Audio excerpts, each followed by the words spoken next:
Hello, everyone. Welcome back to the series on the Charter of Triunnia Genesis Codex. In this video, we explore the final articles in the recognition section. We look at the ages of reason, discretion, and discernment. We look at self-determination, and we map out competencies with the law of thought. That's our agenda for this video. Let's get into it. Hello, everyone. In this video, we will finish off with the recognition section. And we start with 1.5.13, the ages of reason, discretion, and discernment. 1.5.13.1, the age of reason.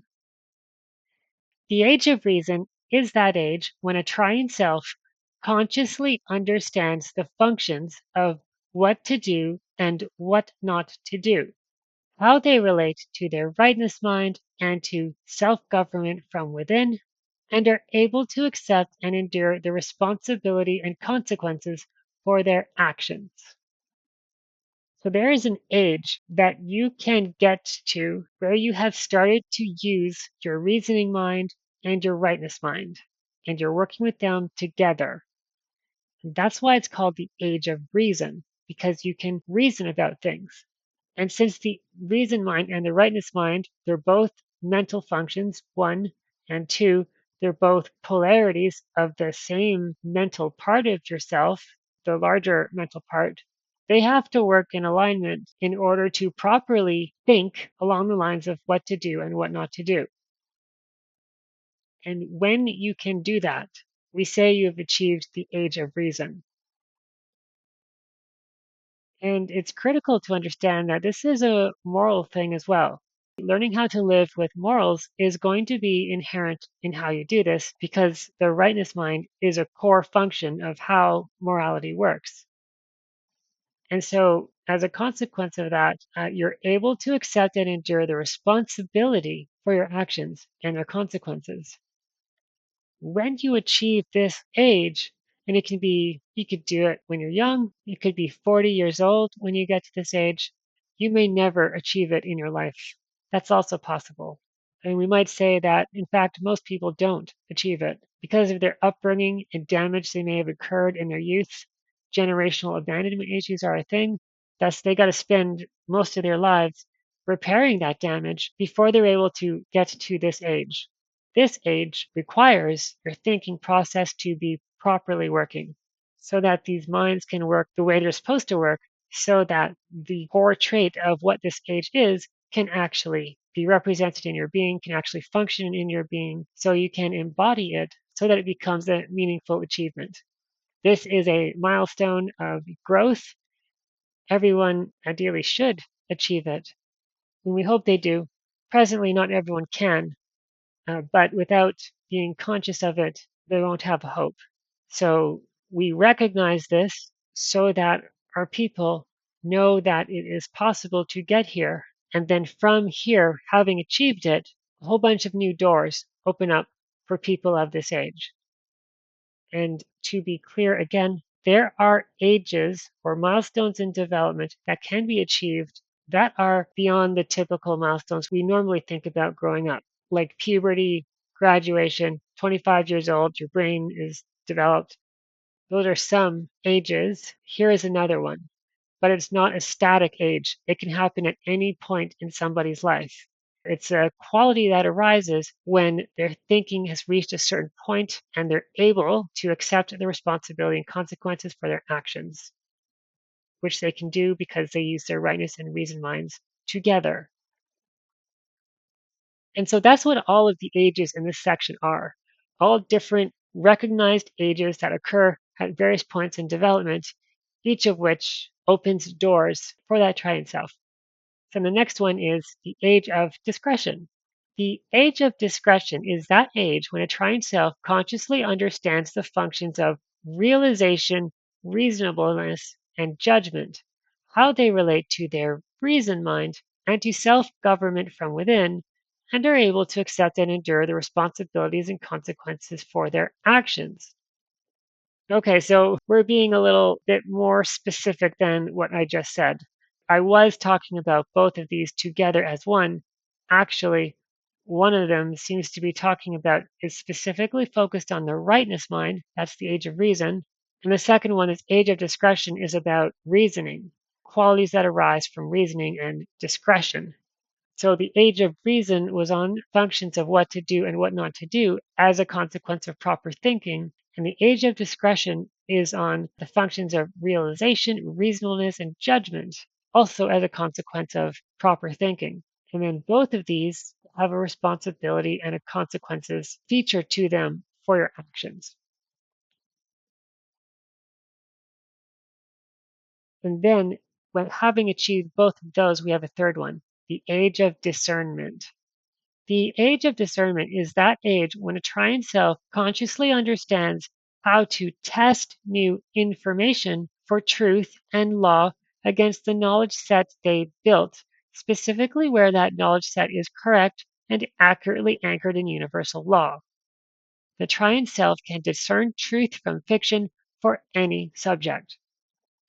And remember that our definition of knowledge set is a set of thoughts for which the knowledge of what to do and what not to do has been learned.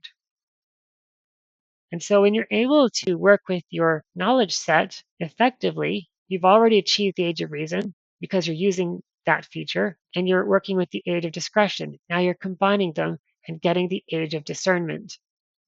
With this age, you can be given any information, or you can search out and research any information, or however the information comes to you, you're able to see the patterns in that information and extract from it what is true and what's not true.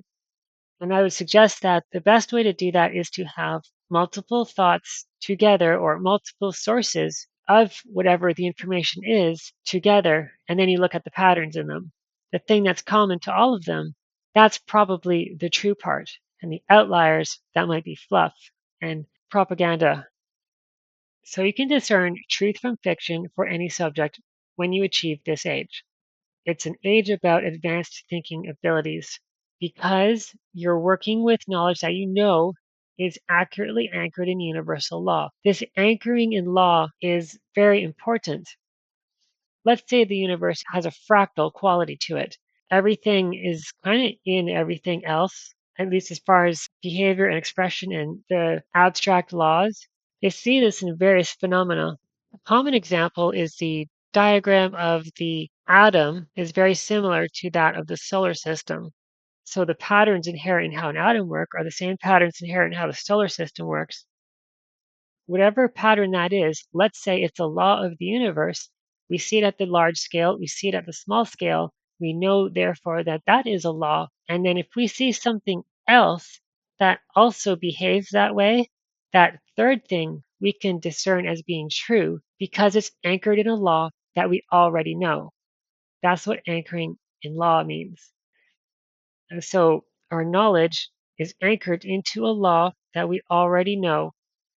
You start with a basic law and then you build up from that. And so the law of opposites is a very simple one. It's a subset of the law of thought. And if you know these laws, then you can build on them and work with them. And then having built a knowledge set of these laws that you know how to anchor stuff to, you can then determine whether you anchor this new information to that or not. And that effectively is your truth discernment function. And you can just extract whatever information you need out of anything you encounter. Information generally, let's use the system science definition of information here. So let's say anything you read, article, video, book, some piece of propaganda, a commercial, all of that presents, let's call it data to you. It presents content, it presents data. Information technically is only data that is new to you, that you have not encountered before. If you have encountered it before, it's not interesting because you already know it, or at least you're aware of it. So it's not new, and therefore it's not information. You can look at that, whether something's interesting to you or not, whether it's new to you or not, as another thing to factor into discernment, another quality of the data that you're looking at or the information. And while I'm on this subject, I'm remembering about preference and prejudice. How you feel about that information will determine the attachment you have on that thought, and it gives you a perspective. If your attachment is in alignment with the information, it's going to feel good. That's preference. If your attachment is opposed to the information, it's going to feel bad in some way. That's prejudice. Preference and prejudice, along with perspectives, should actually be recognized in the Genesis Codex, and I just forgot to put them in here. So we'll do that in a later draft. But there's some information tools for you, and they're all going to play into what the age of discernment is. And the reason this is so important is propaganda inoculation. The age of discernment is important for making a Triune self immune to enemy propaganda and cognitive warfare. That stuff is rampant everywhere in the world today, and that's on top of an already predominantly insane population. And so, for our people, if we want to keep them safe from that, the best thing we can do is make sure they are educated in how information works and how they work and the interaction between information and their being so that they can protect themselves with their own tools. Also, so that they can develop their own tools internally. So you develop mental tools in order to think and reason your way around the information to the degree that those tools are accurate in how the universe functions and how you function will be the strength of their protection they're able to offer you. And that is why this codex is so thorough in its information. I want our population to be protected from it. So we give you a lot of tools that help you in that area. These ages are attained differently for everyone. There's no set age at which any of the age of reason, age of discretion, or age of discernment are achieved. They may be achieved at any age and by any means, and the manner of attainment will be different for every Triune self. Oh, I know why I named them this way. So the age of reason actually has to do with the rightness mind, but it's called this because historically it was called the age of reason. But its function really has to do with the rightness mind when I look into it.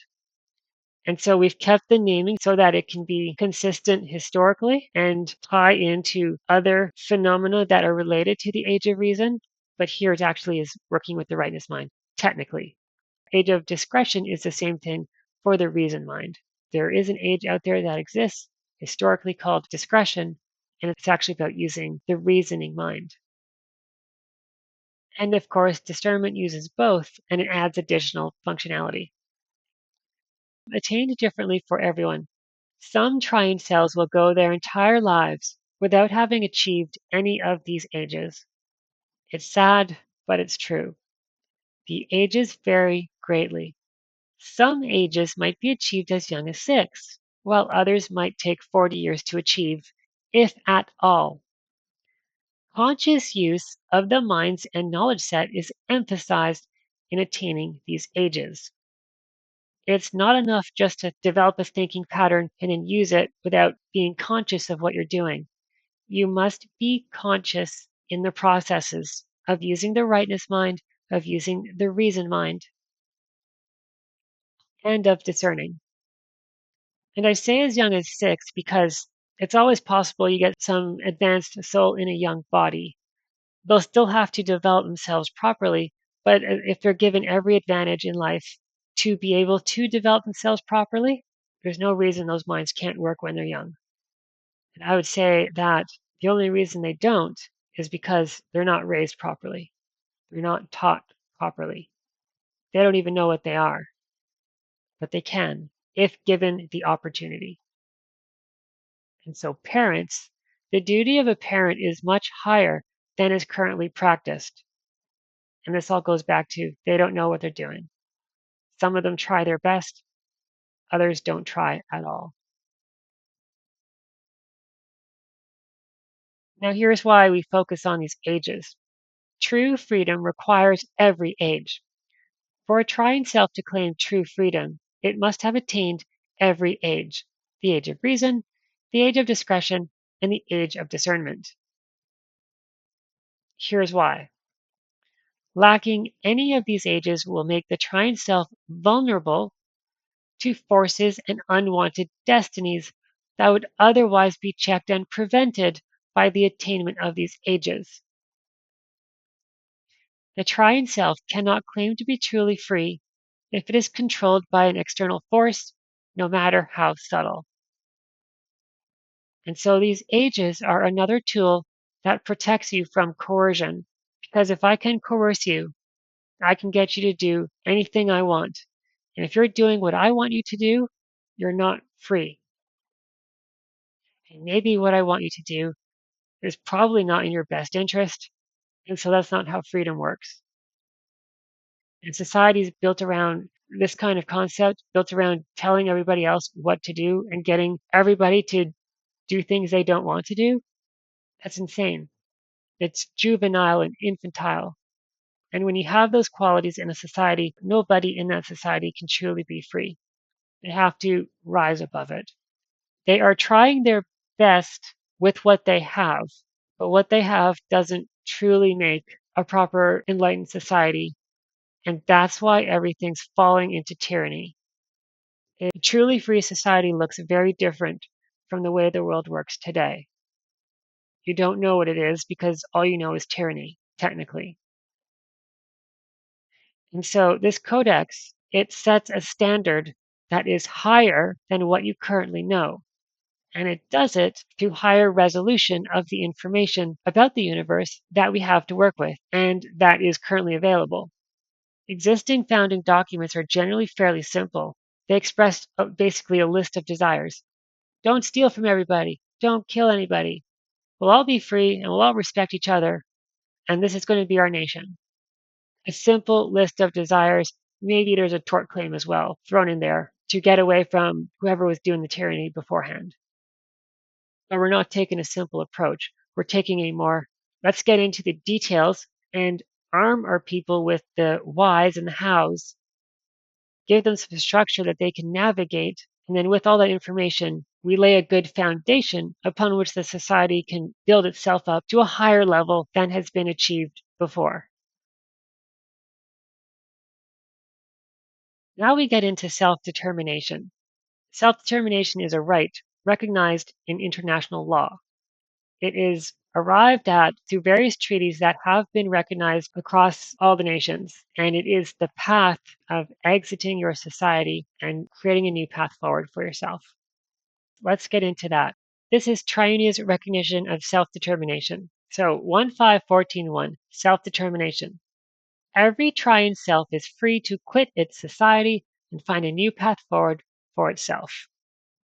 And that's footnotes 1 and 2, which down here in the footnotes section say this comes from the Law of Nations, Book 1, Section 33, and Book 1, Section 195.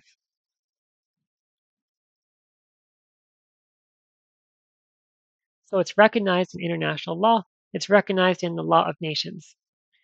And here are different ways to pursue self-determination. They may change their society. The Triune Self may move to a different society. In other words, emigration. Emigration or immigration. That's one way to do it. New society. The Triune Self may create a new society with like-minded Triune Selves in accordance with international law. That is the right of self-determination. All peoples have the right of self-determination. By virtue of that right, they freely determine their political status and freely pursue their economic, social, and cultural development. You build a new society, you stand on it, not on any other society, and that society will carry you forward. And then at that point, you're doing agreements and treaties with other countries and doing the international law game. That's how it works. Because otherwise, you're just doing what everybody else wants you to do in their society. And so here's a list of treaties that establish self-determination throughout the world. The following resources establish self-determination as a right in international law. It's a right because the countries that signed those treaties have agreed that this is the behavior that they're going to recognize. should they not recognize it as a right, should they interfere with the right, it is a violation of these treaties to which the country is bound. If you're running a society, not individually, to be clear, you can complain to the offices that are set up to deal with this, like The Hague or the United Nations or something. Or as a society, you have the right to go to war. Not recommended, but it is there. That's the backing of what makes things sovereign. The success of any new society will require working along these lines. Countries that fail to recognize try themselves diligently working towards self-determination will be in violation of their treaties. If the country is in violation of its own treaty, you can go to even their own court system and make that claim. And if you can prove it, they'll rule in your favor, or at least they'll give you a gray area. So goes the theory. They'll see that you're building something, they won't get in your way, but you have to actually build it. And it's also a challenge because when you're building a new society, you are starting from scratch and you have no life support and nobody on your side. So it's hard. It's a very hard path, but it's the freest path. Because if I can stand on my own society and if you can stand here with me, we are not bound by the laws of any other country. We have our own laws. And let's say in a digital ID world, we have our own database too. We own it, we control it. And so, United Nations Charter, Chapter 1, Article 1, like the very first thing, they recognize the self-determinations of people. UN Resolution 2625 is a treaty declaration on principles of international law concerning friendly relations and cooperation among states in accordance with the Charter of the United Nations. So friendly relations and cooperation. Self-determination exists because it's about keeping peace. It arises when you have a dispute with your country. Like, I don't know, our government's been captured by a foreign entity. There is a dispute. I'm feeding something that I find is unconscionable. There is another dispute. Oh, they tried to deploy a bioweapon upon me. There's another dispute. We could answer that. They engaged in violence or immoral, unconscionable behavior, and they're not keeping the peace. So we step outside of that. We build a thing. We do not attack them for their stupidity. We keep the peace. So we establish relations with them, even if we don't like them. We still sign a treaty. We still say, hey, I'm not going to be under you anymore. I'm going to assume my separate and equal station among the family of nations. Maybe we can work together. Maybe we can be friends. Peace treaty. There's a process here around self-determination in international law, notwithstanding that nobody can actually tell you how to do self-determination, because if they did, it wouldn't be self-determination, but at least there's a way to get societies working with each other. And so that's what this is. And then UN Resolution 3166 is also very important. It's the Convention on the Prevention and Punishment of Crimes Against Internationally Protected Persons, including diplomatic agents. And that's because if you're in the sovereignty of the society, especially if you're in the sovereignty or you are the sovereigns in Triunnia's case, one, you are absolutely needed by your society for the society to function, and anything that happens to you injures the society. And two, should anything happen, the society can go to war to get you back. And so it's under the threat of that war that this kind of resolution is made in order to keep the peace, to prevent the war. If you're running a society as its sovereign or among its sovereignty, you gain diplomatic immunity throughout the world in countries that are signatories to this treaty, because to do otherwise is a risk to international peace, is a risk to peace. Along with this, you've got the duty to protect doctrine. So you make a state visit, the state has a duty to protect you. Or maybe the state just recognizes you as being a part of a sovereign society, among its sovereignty in particular. So they give you a kind of immunity there. So if you're on a diplomatic mission, and that's how we would grow, we would establish those missions in various countries because we have no territory of our own. But we would do that, and that country would recognize you as being an internationally protected person. And under that protection, you don't pay taxes to that country because you can't. And you gain some immunity to their laws. Now, that does not mean you can abuse it like some people do. We can't abuse those things. You got to be peaceful and honorable because it's about keeping the peace. And so self-determination has a character development quality to it. You have to have developed yourself to the point of being able to conduct yourself in this world peacefully and honorably so that you can pursue self determination and assume your separate and equal station among the family of nations properly and not cause giant international conflicts in the process. And a few more treaties: International Covenant on Civil and Political Rights, the Vienna Convention on Diplomatic Relations, the Vienna Convention on Consular Relations. So these are going to be the Vienna Conventions are on the how-tos. The Montevideo Convention on the Rights and Duties in States. This is important because it has the general recognition of a state. There's like 4 qualities to it: a functioning government, a defined territory, permanent population, and the ability or capacity to enter into international relations.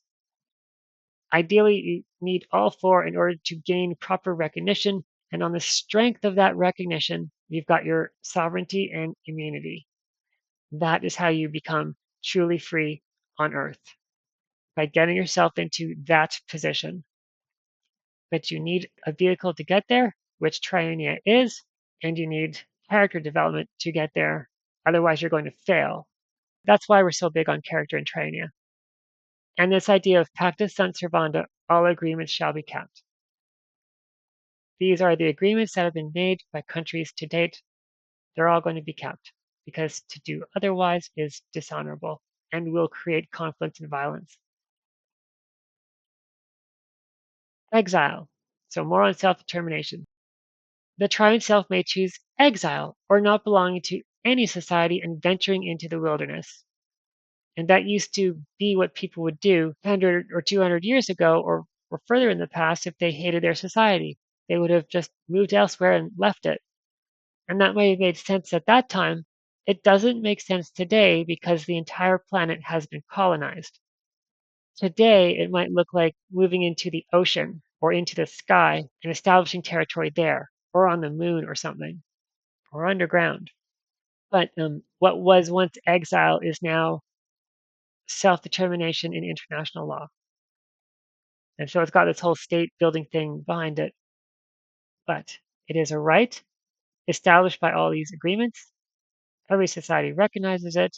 It is when they trespass against this right where I can go to a court and say, that person threatened me. It's a violation of one of these Vienna Conventions, I think diplomatic relations.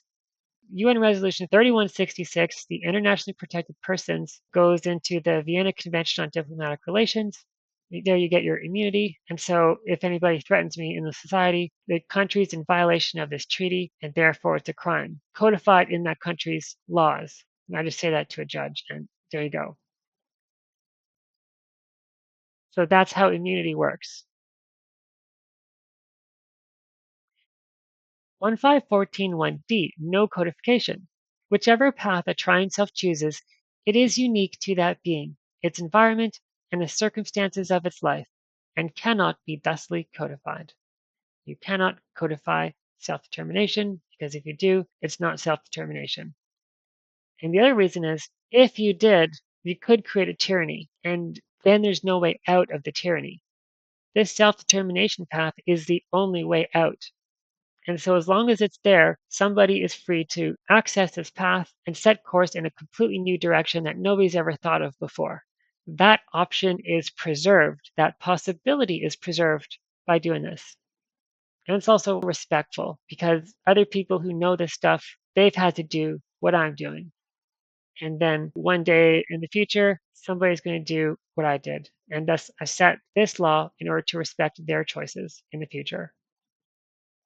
The ages of reason, discretion, and discernment. That said, it is highly recommended that any triune self pursuing self determination first achieve the age of reason, age of discretion, and age of discernment, as well as be learned in the character triad, which is the symmetric grouping of self respect, morality, and honor. And again, it's a recommendation. Everything in the Genesis Codex is a recognition, it's not enforceable law. It's just about recognizing this is how the universe is, this is how things are. We don't set laws until the next codices, really. And if you operate against the recognitions in the codex, it's not going to be fruitful. 15141E. peaceful settlement of dispute. The path of self determination is the peaceful way to settle irreconcilable disputes with the host nation of the Triune Self. On this path, finding peaceful and honorable ways to navigate the world, solve problems, and move forward is critical for success. If you try and fight them, you must use violence, and that won't work. They're too strong. The system will destroy you. Any kind of fighting method is doomed to fail before it even begins. But if you choose a peaceful method, you don't give them a reason to fight you. And in fact, they have to engage in immoral, dishonorable behaviors to stop you. And there's a lot of things set up to prevent them from doing that or punish them if they do. And so all those things that were previously controlling you, now they start working for you. Every planetary tyranny has a control system. And here it's the legal system. It's all about all these agreements and stuff. But as we have an insane population, there is a control system in place to deal with it. I don't like it, but that's how it is. It might sound crazy, but a Mad Max world, violent though it may be, is still freer than this world. The universe doesn't care for your technological advancements or whatever, or ways of life. It cares that the people are free. And if they have to be in Stone Age to be free, that can be arranged. And so on this path, finding the peaceful and honorable ways to navigate the world, solve problems, and move forward is critical for success. If you choose violent ways, if you're conning and stealing from other people, your self-determination journey is not going to work. You'll be put right back down into the prize zone.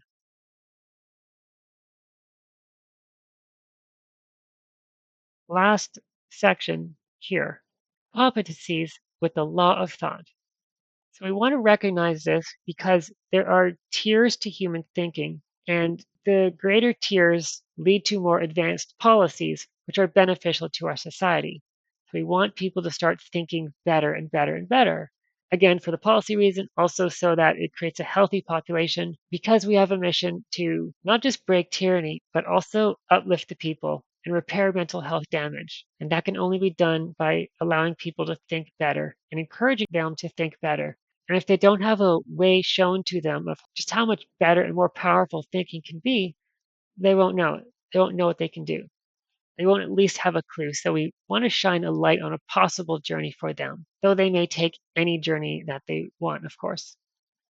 Recognition of competencies. As a trying self becomes more conscious of the law of thought and its operation, it will gain increasing competencies with it.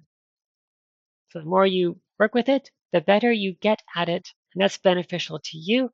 It's beneficial to us. The mundane. The mundane trying self has no knowledge of the law of thought. It primarily thinks by comparing thoughts with each other rather than studying the thought in itself. No genuine mental action occurs in mundane thinking. So this is most people. Most people don't think. They have to know how to use their rightness and reasoning mind to even have a chance of thinking. They have to be engaged that way. But actually, all the minds together have to be engaged in one purpose for the thinking to occur properly. And the reason they don't do it is because it's energy intensive. It's hard. Thinking takes a lot of energy to do properly. It can be difficult and exhausting. The mundane generally do not spend their energy in this way. They like to thrill and just have fun and relax in the world. Beginner. The trying self has basic knowledge of the law of thought, though this may not be conscious knowledge. It understands the law of opposites, but still compares the opposite polarities of a thought with each other. So the law of opposites may be used as an entry point into understanding the law of thought. Law of opposites is about the structure of a thought. It's like the pairs of opposites. And so there's a big focus on opposites. But there's a lot you can do with those opposites. And the more you're able to do with them, the more advanced you get in this recognition, the more competent you get. So intermediate. The trying self is conscious of the law of thought and understands the interplay of opposites. So now you've got that yin yang symbol going for you. Now you know that, okay, if I go too far to the right, well, there's a little bit of left in there, and too far to the left, and there's a little bit of right in there. They're not pure or absolute. There's an interplay between them, and they're going to wrap around each other. Go too far to one side, you become the other side. And thus you have the pendulum swinging. And the intermediate thinker will start to focus on the thought in itself. That's active thinking. It'll start to try. Active thinking is you hold your mind on a thought and you keep it held on that one thought with the goal of trying to get into that thought and have it reveal all of its knowledge to you about that particular thought. And there's like 4 stages to the focusing, each one getting clearer as you go. Advanced. The Triune Self is conscious of the law of thought and of sameness. If I said sameness, I could also have said abstract sameness. It's an actual stage on the thought life cycle. It can comfortably work with paradoxes. The Triune Self at this stage knows how to solve paradoxes to consciously arrive at the sameness of a thought. This is when you understand that a pair of opposites are part of a thought, and so you ask the question, how are two things that are exactly opposite the same thing? They're part of a thought. How does that thought work? What is the function that if I adjust the slider one way, the behavior is so and so, and if I adjust it the other way along the same thought or slider, the behavior changes to this other style. And it's a spectrum. I can drive that slider left and right all day long, and the behavior will manifest according to how I position the slider. An example of that is hot and cold. Hot and cold are opposites, but they're also the same thing. How are they the same thing? They are the measurement of the speed of molecules. The faster the molecules, the hotter it is. The slower the molecules, the colder it is. So there's one example. And it is our thought of hot and cold in particular, to be clear. Thought is not the same thing as the physical function, though they are related. Every thought also has its physical presence somehow. Solving paradoxes. The Triune Self at this stage knows how to solve paradoxes to consciously arrive at the sameness of a thought. That's what I just said. How are they the same thing? You solve that, you get the function, and you can slide one way or the other, and there you solve your paradoxes. At that point, you can then rise above the thought. You're like the master of it, you're in control of it. That slider is just a rule to you. It's no longer law to you if you were to attach to the thought. Expert. The Triune Self can comfortably understand the world in terms of the law of thought. It begins to identify and separate itself from nature. It understands how to work with nature effectively. It has been tested and tempted by nature and successfully held its own. So nature cannot interfere with you anymore when you are an expert at this. Or at least you're starting to understand that you want to separate yourself from nature, that you, on the intelligence side, as an intelligence, you don't need the training wheels from nature anymore. All the thoughts are just bicycles to you. You can get on a beginner bicycle, you can get on an advanced one. They all run the same way anyway. And after being on them so much, eventually they're boring. You don't need them anymore. You set your course for outside of nature, further and further into intelligence. And at this level, you'll have the ability to weave thoughts. At the level of conscious sameness, the Triune Self can weave together the polarities of a thought to create more powerful outcomes. So it's not just solving paradoxes. Now you can craft, let's say, a policy that has, okay, it works with the rightness side on one part of a thought. It puts in a bit of the left over there. And it also on the opposite side works with the left side, puts in a bit of the right there. It crafts a policy that works with this dynamic, and it has each side playing to its own strengths, as opposed to fighting each other at a lower level constantly, unproductively. So that's weaving thoughts, and it's a higher level operation. If we can get there, we'll be able to build a better world. And I gave a little policy example with politics thoughts, but in theory, we can do the same thing technologically or with anything. because we're just playing with thoughts at an abstract level and we're working with a pattern. If we get the pattern right, we can use that pattern in every domain where the pattern applies. And since thoughts are the basic unit in the universe, we can use that pattern everywhere. So weaving thoughts becomes very powerful and a new standard for enlightened civilizational development. But to get there, you first have to go through paradoxes. And to get to paradoxes, you have to know the law of thought. Do you see how advanced we can get in Triunnia? We go law of thought, we go to paradoxes, we go to weaving thoughts, and we also separate ourselves from nature, at which point nature no longer commands us. We're not bound by its forces.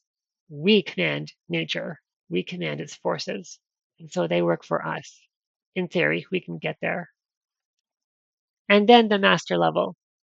The trying self can comfortably use the thinking system described in Chapter 14 of Thinking and Destiny. That's active thinking going into a thought.